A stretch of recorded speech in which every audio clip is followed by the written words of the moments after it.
Alrighty, folks. The topic of the conversation today is this red dot site. Again, empty, just to make sure.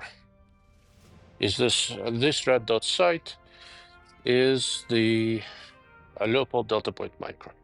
This is going to be very, very short. I've been talking about red dot sites quite a lot lately, and red dot sites can be a little bit controversial in a sense that we always think bigger is better.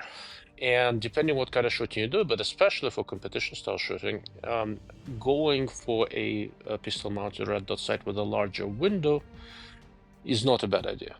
You do have some distinct advantages that come from a larger window. I just did a review of the Vortex Defender XL, and those advantages are very much on display. It's very well corrected. It's a very nice sight. And on a handgun the size of this one, this is a Glock 34. On a handgun the size of this one of the things you clearly see when you shoot with the Defender XL, which is about 25 millimeters wide, I think 23 millimeters tall, that's the window size. When for your follow-up shot, you do not lose the dot. It's always in your set, so you can have a very fast follow-up shot. In some ways, the Deltapoint Micro here is the opposite of that. The window size is only 9 millimeters. It's 9 millimeters circular. Here's a picture I tried to take through the red dot sight. And even on a gun this size, I cannot keep it steady enough through the recoil cycle to always have the dot in front of me. During recoil, you lose the dot, and then you're back on. Okay, it's not as fast. But where it really makes up ground in many ways is in how easy it is to set up, how easy it is to use, and how little retraining of any sort you would have to do with this sight. The way this thing is mounted, it is incredibly low. I'm just using I had the Haney iron sights on this gun. I'm just using the Haney front sight. And if the dot is turned off with this guy, it looks just like a rear Gulfstream sight. So in many ways, this is a handgun optic for riflemen, for people who want to take a very precisely aimed shot in any lighting conditions, and who prefer the side picture of a Gulfstream rear with a front sight post will absolutely love this. And to be fair, I really like this. I think it works extremely well.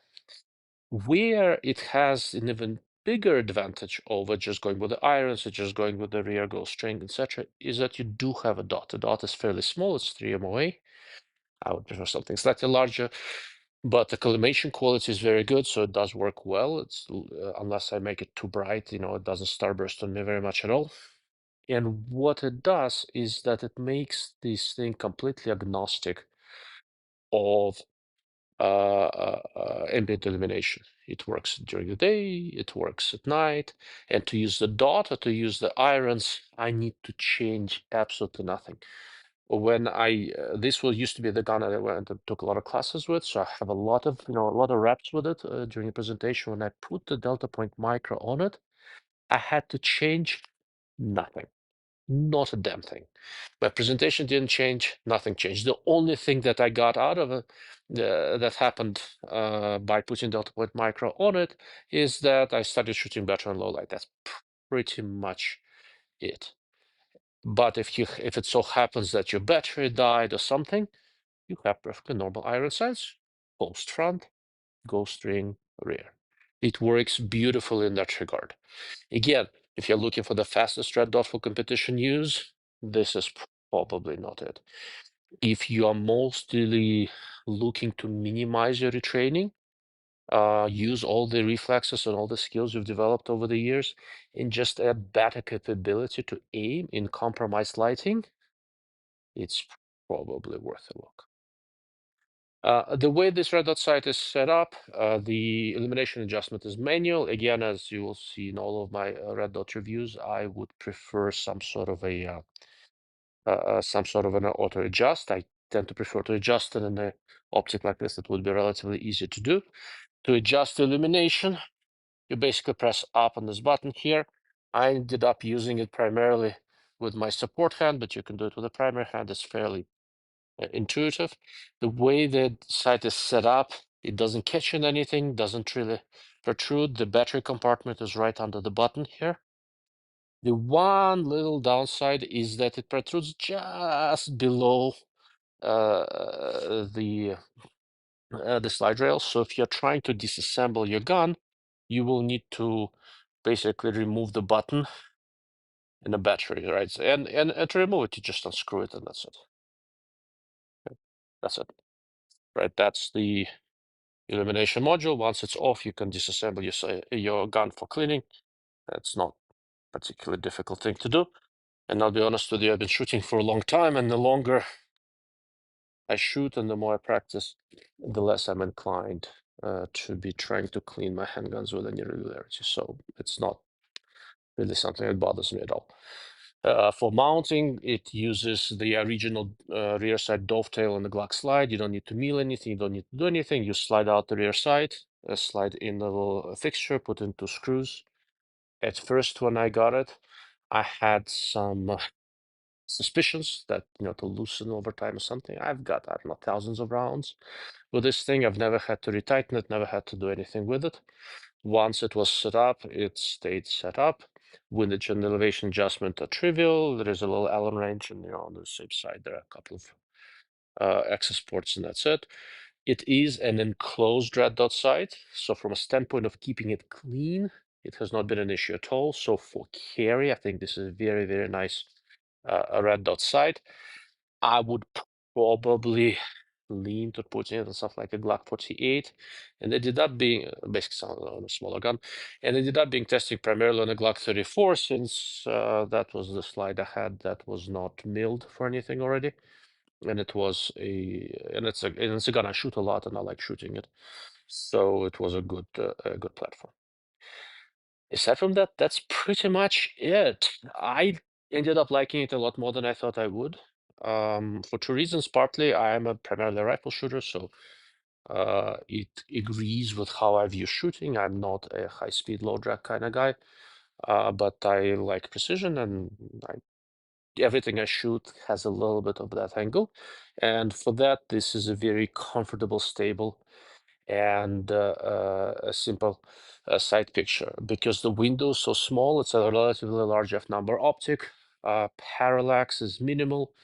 If you see the dot and it's on target, that's pretty much where the bullet is going to go if you do your part with the trigger pull.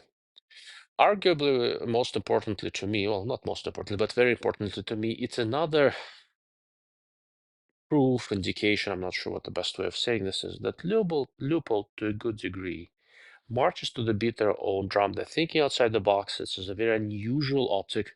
Despite being weird and unusual, it does work, and better than anticipated. And it offers something that nobody else does. It truly is the least obtrusive, lowest profile red dot sight in the market.